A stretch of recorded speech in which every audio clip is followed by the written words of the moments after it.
fuel. Alright, so today on my Tabor City home, we are installing a new fuel filter assembly on the Backhoe. This is the one that came on it to begin with. As you can see, I had an issue with the bleeder nut up here. It basically stripped out the housing here, and it would constantly just bubble diesel out of it no matter what I did. I ended up, for those of you who don't have like a fuel tank repair kit, we call it pig putty. If you have the ability, I mean, I've seen them at Advanced and AutoZone and all those places. Get you one of those little fuel tank repair kits. It's just a little tube epoxy. It is a binary. It's 2 parts. It doesn't activate until you crush it and start moving it around and mend it and melt it all together, and then it becomes a really good useful epoxy in a pinch.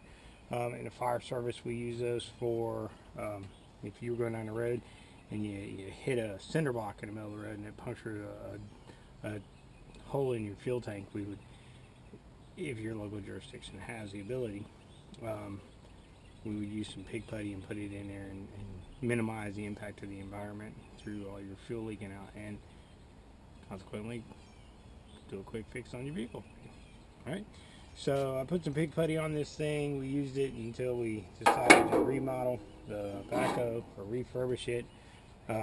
We got a new one down at Altman Tractors.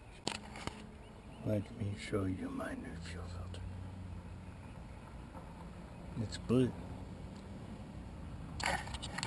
This here is an important piece of equipment. Good place, good people. Red Hill, Conway, South Carolina. They're good guys. Went and got a new piece for it. Just pay attention to always keep your old one around until you're ready with the new one, because I had to take the fittings off of the old one over here to put on the new one, and then the actual screw fitting was in the wrong place, so we had to get them married up so that they're quite the same. Now we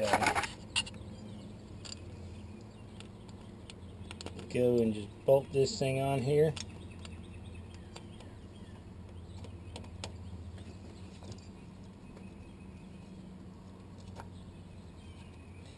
Now we had to wait to get the starter put back in before we could do this part of the project, which thankfully I got that starter done. So yeehaw. Now we're on the fuel filter assembly. Things are starting to move along, come together.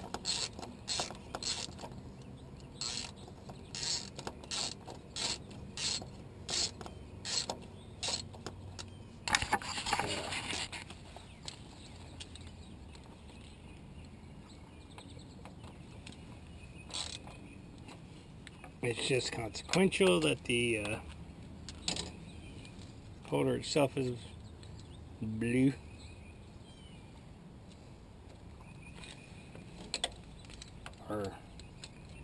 Yeah. So, trying to do this one-handed.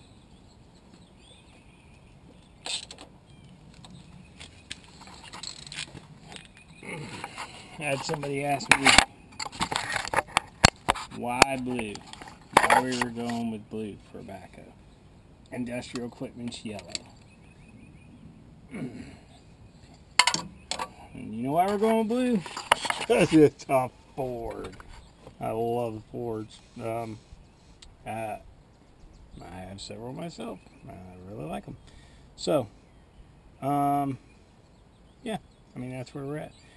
We gonna have to put some new fuel line on here. This is actually some brake line. I was in a pinch again. That's some brake line, and I got in a pinch with this thing leaking like the daylights. I was trying to get out of a hole it was stuck in, and had to do what I could to get where I could get it. So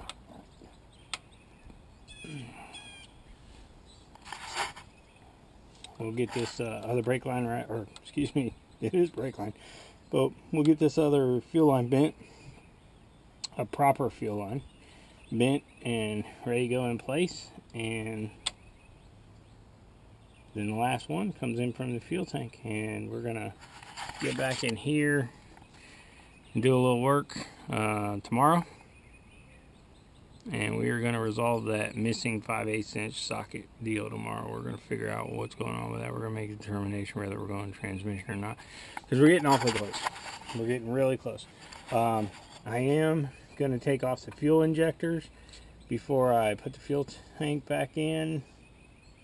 I got new gasket sets for these, so I want to get these off. I want to get them switched out, paint the head right there under where they are, and see how we end up. So that's about a wrap of that. Fuel filter's in, fuel filter assembly rather is in, and we're making progress. We're doing a good job here. You know, we got more stuff to do on it tomorrow, but I'm feeling good at where we're at today. So from my Tabor City home, you guys go do something with your hands. Build something, fix something. Let's not be a disposable nation. God bless America.